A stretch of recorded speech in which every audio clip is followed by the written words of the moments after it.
Hello guys, I am Nikki और आप देख रहे हैं अपना YouTube channel I Q students point. Guys, जैसा कि आपको पता है कि हमारे YouTube channel I Q students point पर political honour main course subjects की क्लासेस स्टार्ट हैं और हमने तीनों मेन कोर्स सब्जेक्ट्स की फर्स्ट यूनिट कंप्लीट कर ली है। सो अब जो हमारी चल रही है वो सेकेंड यूनिट है पर्सपेक्टिव ऑन पब्लिक एडमिनिस्ट्रेशन की। उसमें भी हम क्लासिकल थ्योरीज कंप्लीट कर चुके हैं। अब हम नेक्स्ट लगाते हैं न्यू क्लासिकल थ्योरीज। इसको टू टॉपिक्स में डिवाइड किया गया है, ह्यूमन रिलेशन थ्योरी और rational decision making, Herbert Simon और एल्टन मायो की। आज हम human relation theory Elton Mayo की पढ़ेंगे। Okay, so let's start.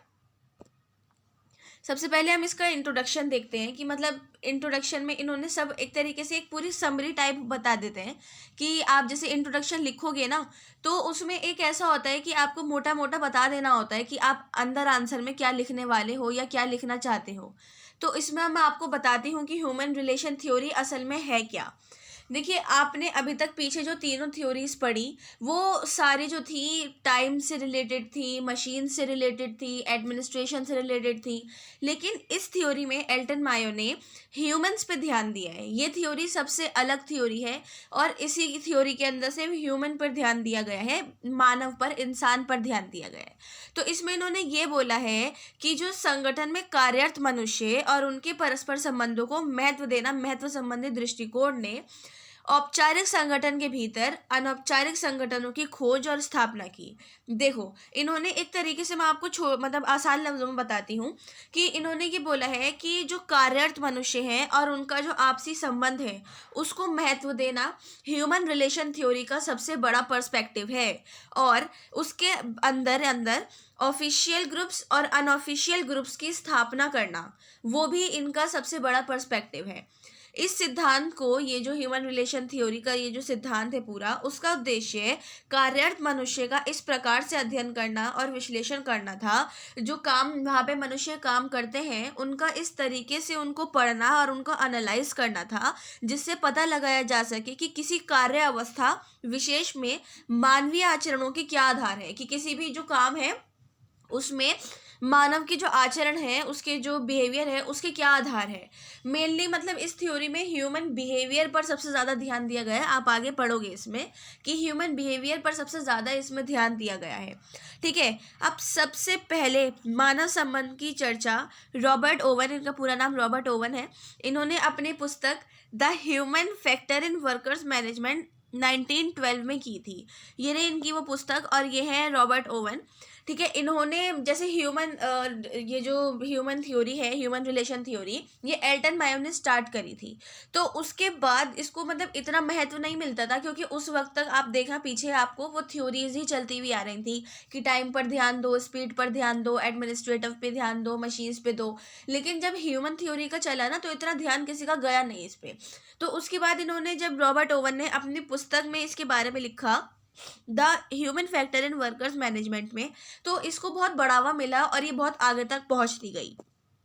अब हम देखते हैं एल्टन मायो, मतलब जिन्होंने मेन ये थ्योरी लिखी है वो क्या है, कौन है। एल्टन मायो को मानव संबंधी उपागम का जनक माना जाता है। इनको मानव संबंधी उपागम का पिता माना जाता है क्योंकि इन्होंने ही इसकी खोज की है और किसी और फिलोसफर या राइटर ने नहीं करी है। ऑस्ट्रेलिया में इनका जन्म हुआ था और 23 में ये अमेरिका चले गए थे। फिर 26 में ये हार्वर्ड यूनिवर्सिटी के औद्योगिक शोधकर्ता, इंडस्ट्रियल रिसर्चर बन गए थे। सभी रिसर्च के बाद मायो का ध्यान सिर्फ मानव के व्यवहार, ह्यूमन बिहेवियर पर ही आकर्षित हुआ था। इन्होंने ये देखा कि मतलब अब तो ये सब फिलोसफर जो है मशीन पर ध्यान दे रहे हैं, इंसान के काम करने की स्पीड पर ध्यान दे रहे हैं, इंसान को कैसा काम करना चाहिए, किस वे में करना चाहिए, उसको कितने काम देने चाहिए, इन सब चीज़ों पे ध्यान दिया जा रहा है। लेकिन कोई भी इंसान के बिहेवियर पर ध्यान नहीं दे रहा। जब तक बिहेवियर सही नहीं होगा इंसान काम कैसे करेगा। उसका मूड ऑफ है या वो बहुत खुश है, खुशी में तो बहुत सारा काम कर देगा। उसका मूड ऑफ है, तबीयत खराब है या कुछ भी प्रॉब्लम है, तो वो कैसे काम करेगा। तो इन्होंने सबसे मेनली जो है ह्यूमन बिहेवियर पर ध्यान दिया। मैंने आपको पीछे बताया था कि ये थ्योरी ही बिहेवियर की बात की गई है कि ह्यूमन बिहेवियर जो है कि इसमें मतलब काम के लिए या किसी भी चीज़ के लिए ह्यूमन बिहेवियर का होना बहुत ज़्यादा ज़रूरी है।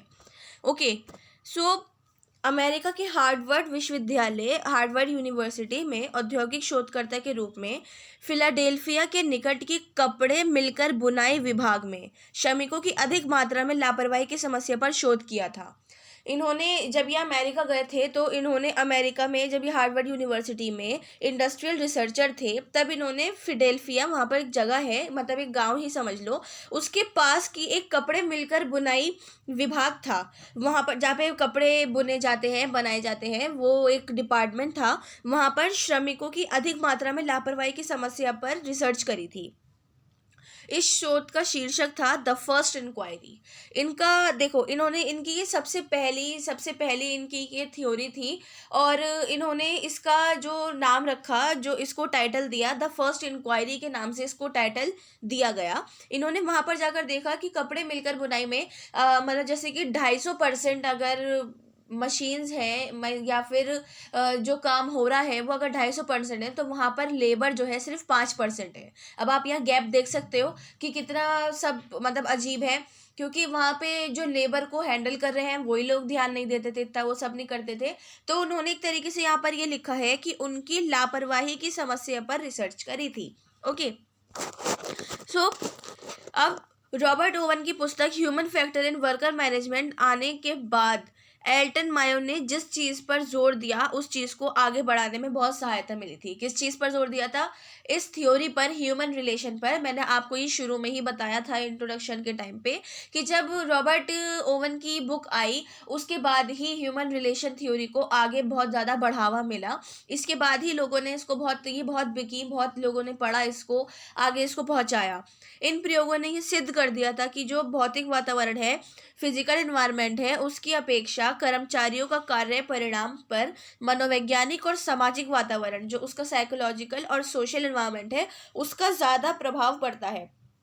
अब आपने पीछे उस थ्योरीज में जो मैंने अभी आपको पढ़ाई है, क्लासिकल थ्योरीज, उसमें आपने ये नोट किया होगा कि सबसे ज़्यादा उनके फिजिकल, उनका काम पर, उनके मैनेजमेंट पर, उस सब पर ध्यान दिया गया, लेकिन इन्होंने उसकी साइकोलॉजी और उसका जो सोशल एनवायरनमेंट है उस पर ज़्यादा ध्यान दिया। उन्होंने कहा कि इस चीज़ पर सबसे ज़्यादा ध्यान दो, ये नहीं कि बंदा कितना काम कर सकता है उस चीज़ पर ध्यान दो, वो किस दिमाग से काम कर रहा है, क्या सोच रखकर काम कर रहा है, उस बात पर ध्यान दो।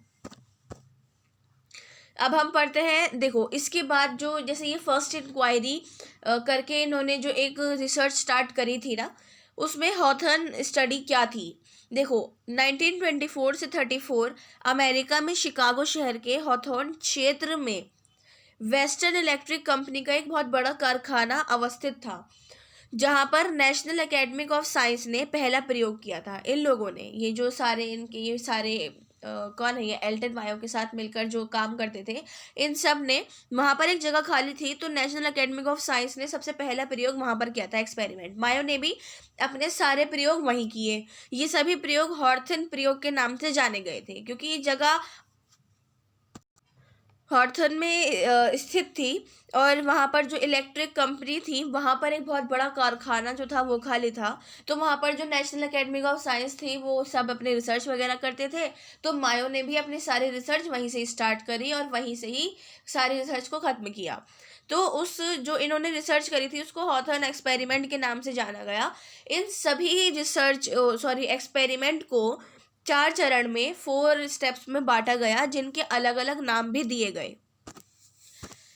देखो, एल्टन मायो ने अमेरिका के शिकागो शहर की वेस्टर्न इलेक्ट्रिक कंपनी में 1924 से 1932 तक अपने साथी कौन, रॉथलिस बार्जर, व्हाइटहेड, डिक्सन, इन तीनों के साथ मिलकर 4 प्रयोग किए, जिन्हें हॉर्थन अध्ययन के नाम से जाना जाता है। अब आप ये डेट 1924 से 1932 तक 4 चरण बटे हुए हैं, और इनके साथ कौन काम करते थे, और जैसे ये रॉथलिस बर्जर, व्हाइटहेड और डिक्सन, इन तीनों के नाम याद रखना बहुत ज़्यादा ज़रूरी है, क्योंकि एल्टन मायो के साथ इन तीनों ने ही अपनी सारी थ्योरीज को आगे बढ़ाया, और सबसे पहली थ्योरी ही ह्यूमन रिलेशन थ्योरी थी एल्टन मायो की, अमेरिका जाने के बाद।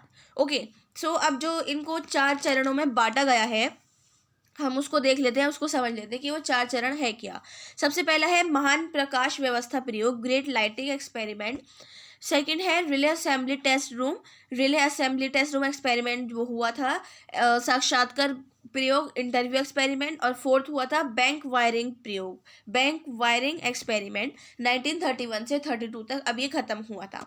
तो सबसे पहला अब हम देखते हैं महान प्रकाश व्यवस्था प्रयोग। इस प्रयोग में, इस एक्सपेरिमेंट में मायो ने क्या बताया है, मैं आपको आप मतलब शॉर्ट जैसे मतलब इजी लैंग्वेज में बता देती हूँ ताकि आपको समझ में आ जाए कि इसमें लिखना क्या है।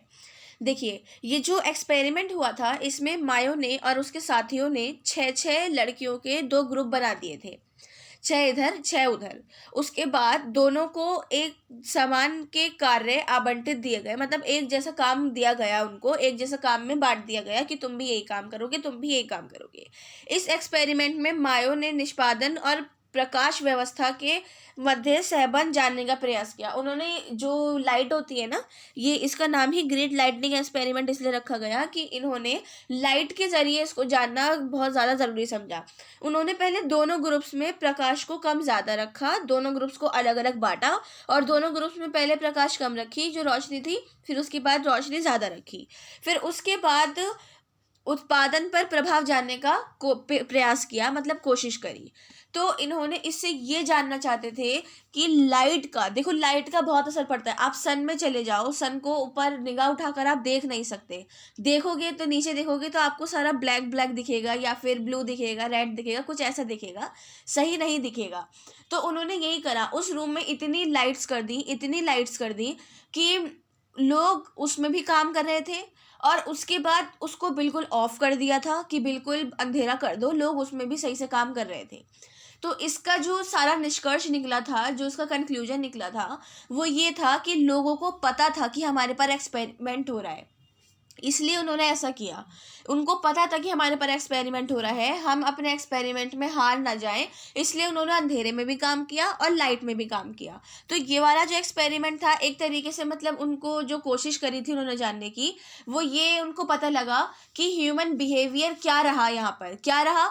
उन लोगों को पता था कि हमारा एक्सपेरिमेंट हो रहा है, तो उन्होंने अंधेरे में भी काम किया और रोशनी में भी काम किया, तो उनका जो बिहेवियर था वो पता लगा काम को लेकर। ठीक है, अब जो नेक्स्ट था relay assembly test room experiment 1927 से 29 तक ये चला। इसमें एल्टन मायो ने मजदूरी, विश्राम और इन सब काम में लगने वाले समय को कंट्रोल किया। जो काम करते थे लोग, जो भी काम करते थे, मजदूरी करते थे या पिए थे, या फिर जो भी किसी ऑफिस में बैठते थे, रजिस्टर्स संभालते थे या किसी को हैंडल करते थे, तो उन सब का जो काम था उस सब में लगने वाले टाइम को कंट्रोल किया, और इन सभी सुविधाओं में सबसे पहले वृद्धि की और कुछ बाद में इन सुविधाओं को समाप्त कर दिया। देखो, इन्होंने मेनली मतलब ये किया इसमें कि जो काम करता था इंसान वहाँ पर उस फैक्ट्री में, कपड़े बनाने वाली फैक्ट्री में, वो उनका उस काम के टाइम को कंट्रोल करा, और उससे पहले उसमें बहुत ज़्यादा बढ़ोतरी करी कि इस टाइम को, जैसे कि अब आपको समझ लो नोट्स बनाने, मैं आपको बोलूँगी कि भाई 16 पेजेस के नोट्स बनाओ, और आपको जो है 35 मिनट के अंदर अंदर करना है। ठीक है, सो अब इसके बाद जो है 35 मिनट, ये बहुत मतलब नॉर्मली है 16 पेजेस के लिए, इनफ है ये, बल्कि इससे ज़्यादा ही है। तो उससे इन्होंने बहुत ज़्यादा बढ़ोतरी करी। इन्होंने फिर टाइम को आगे बढ़ाया, इन्होंने कहा अब 35 नहीं 40 मिनट लो, फिर 1 घंटा लो, फिर 1.5 घंटा लो, फिर 2 घंटे लो। इन्होंने ऐसा करा, फिर इसको एकदम ही धीरे धीरे कम कर दिया इन्होंने, फिर 1 घंटे कम करा, फिर 1 कम करा, 15 मिनट कम करे, 35 मिनट से 25 कर दिए, 20 कर दिए।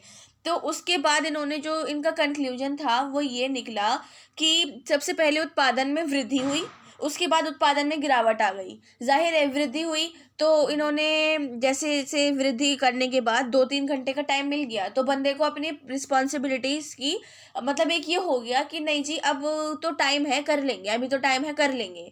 ठीक है ना, तो इसलिए उत्पादन में गिरावट हुई। फिर उसके कुछ समय बाद उसमें वृद्धि हो गई थी, क्योंकि वापस इन्होंने टाइमिंग सही कर दी थी।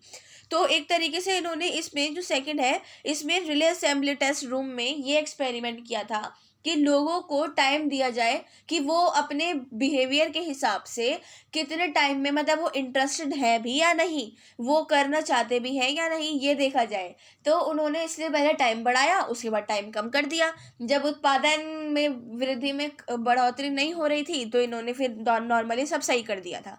तो इनका जो सेकंड था ये इस बेस पर एक्सपेरिमेंट था। थर्ड है साक्षात्कार प्रयोग, इंटरव्यू एक्सपेरिमेंट। देखो ये जो है 29 से 31 तक चला, और इस प्रयोग में मायो ने, एल्टन मायो ने और उसके जो साथी थे मैंने आपको पीछे बताए हैं, उनमें उन्होंने 21126 श्रमिकों का जो है इंटरव्यू लिया था। उन्होंने इतने सारे लोगों का इंटरव्यू लिया, और इस प्रयोग में जो कंपनी में उनको लीड करते थे, उनका काम जो देखते थे, देखभाल करते थे, उनका भी इंटरव्यू लिया था। ओके, सो कंपनी में जो पहली बार समस्या सुनने को मिली थी, श्रमिकों ने इंटरव्यू ढंग से लिया और पहली बार लगा कि वह कंपनी का महत्वपूर्ण अंग है। इन्होंने मतलब एक तरीके से ह्यूमन बिहेवियर के बेस पर इन्होंने इंटरव्यू इसलिए लिया, वो ये देखना चाहते थे कि श्रमिक जो काम कर रहे हैं वो काम करवाने वाले के लिए कितनी इज्जत रखते हैं, क्या करते हैं क्या नहीं। तो उसका जो इसमें इंटरव्यू, ये वाला जो 29 से 31 तक चला था एक्सपेरिमेंट, इसमें ये देखा गया कि श्रमिकों का रिस्पॉन्स बहुत अच्छा आया। उन्होंने ये बताया कि हाँ जी, हमें भी कंपनी का एक महत्वपूर्ण अंग माना जाता है, हमें भी बताया जाता है कि हम भी बहुत इंपॉर्टेंट है इस जगह पे। ओके, सो फोर्थ था बैंक वायरिंग एक्सपेरिमेंट। ये जो प्रयोग था सोल्डरिंग टर्मिनल और तार लगाने वाले ग्रुप जो थे इनका था, और इन विभाग में जो इन ग्रुप्स को वेतन उत्पादन के आधार पर मिलता था। जो इनका जो उत्पादन होता था, जिस उस पर ये काम करते थे, उस हिसाब से इनको पैसा मिलता था। और श्रमिकों ने कार्य के युद्ध निश्चित मानक बना लिए थे। इन्होंने बोला था कि देखो, हर कोई तो काम करता नहीं है, और जो करता है वो भी बेचारा मारा जाता है इनकी वजह से। तो इन्होंने ना इसको ना एक तरीके से मानक चिन्ह बना लिए थे कि ये काम करने वालों को इतना इतना पैसा और इस नाम से पैसा दिया जाएगा। सो वो क्या थे? सबसे पहला, बहुत अधिक काम करने वाले कर्मचारियों को रेट बस्टर, सेकंड को बहुत कम कम करने वाले कर्मचारियों को चिजलर, और थर्ड को पर्यवेक्षक को चुगली करने वाले कि देखो वो काम नहीं कर रहा, देखो वो काम कर रहा है, स्क्वीजर। मतलब इन्होंने एक तरीके से इनकी उसमें ये एक बटा हुआ था कि इसको इतना, इसको इतना, इसको इतना देना है, और ये जो लास्ट वाले थे इनकी कोई वैल्यू नहीं थी कि इनको कुछ देना ही नहीं है, ऐसा बना हुआ था। ओके, सो अब इसकी जो है, देखो ये थ्योरी सब होने के बाद इसकी जो आलोचना की गई वो बहुत बुरी तरह की गई, क्योंकि पिछले के जो सारे फिलोसफर्स थे जिन्होंने बाकी थ्योरीज लिखी थी, वैज्ञानिक theory, scientific theory, administrative theory वगैरह वगैरह, उन सब ने ये बोला, उन सब ने ये आलोचना करी कि देखो भाई, तुम लोग सबसे ज़्यादा ध्यान दे रहे हो इंसान पे, अरे काम पे भी ध्यान दो, उनकी जो स्पीड है उस सब पे भी ध्यान दो।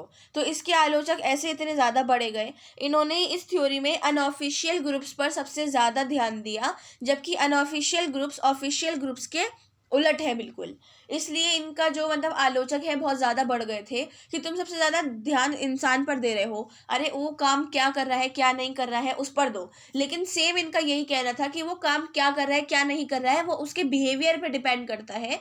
तो इसलिए ये थ्योरी बिल्कुल सही है। तो जो आलोचक होते हैं तो वो तो कुछ कर नहीं सकते, वो तो भैया वही मानेंगे जो उन्होंने खुद करा है, ठीक है ना। सो ये इनकी आलोचनाएं थी, और पीछे की ये थ्योरी बहुत अच्छे से आपको समझ में आ गई होगी। बहुत नॉर्मल थ्योरी है, बिल्कुल ह्यूमन बिहेवियर पर डिपेंड है। इसके अंदर डेट्स और जगह और नाम वाम याद रखने बहुत ज़्यादा ज़रूरी है, क्योंकि यही सबसे ज़्यादा इंपॉर्टेंट है। ओके, सो आज की हमारी क्लास यहीं ख़त्म होती है। हमारी आज की ह्यूमन रिलेशन थ्योरी यहीं फिनिश है।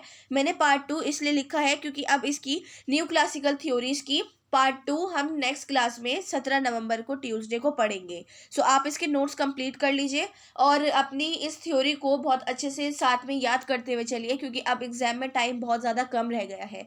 सो आपने पिछली जो थ्योरी की क्लासेस हैं अगर वो अटेंड नहीं की है, सो आप उसको अटेंड कर लीजिए और उसके नोट्स बनाइए ताकि आपको उसको समझने में मुश्किल ना हो। ओके, सो इस थ्योरी से रिलेटेड कोई भी डाउट हो, क्वेश्चन हो या कोई भी सजेशन हो तो आप मुझसे कमेंट बॉक्स में पूछ सकते हैं या टेलीग्राम चैनल पे भी पूछ सकते हैं। So thanks for the watching and best of luck all.